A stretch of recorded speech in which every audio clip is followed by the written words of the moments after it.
A new home for homeless veterans and people with chronic health issues is going up on Skid Row in one of the first projects of the year to use Measure H and HHH funds.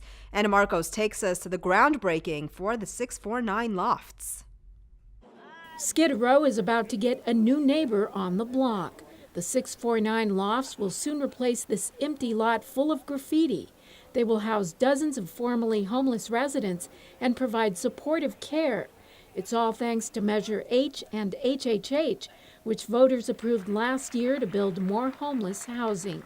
The word is access, that is access to health, access to homes, and access to a better quality of life. One of the centerpieces of this project will be the 3-story Joshua House Health Community Clinic, which will provide health, medical, dental, and mental health care to all the residents on Skid Row. So at our current Joshua House site, it's a 100-year-old building, used to be a crack house. We turned it into a medical clinic, and we operate there in this very tight space with tiny hallways. In the new facility that we're building, it'll be a beautiful environment, it'll be welcoming, it'll be healing just to walk in the doors. The clinic will serve some 7,000 Skid Row residents a year, whether they live in the complex or not. It's just one more step aimed at stopping the ever-exploding homeless crisis in its tracks. 4 years ago, we had about 30,000 people in the city of LA who were homeless, and we have now housed about 30,000 people. But we're up 140%.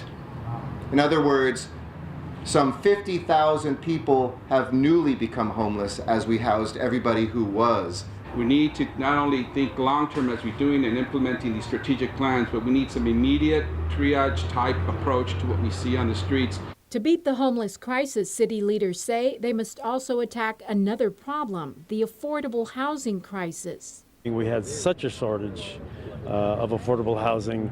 I think we really need to put our heads together and figure out how we create more of those housing opportunities for young families, families with kids, seniors, folks who have disabilities. But for now, this project will mean 55 more homeless people taken off the streets.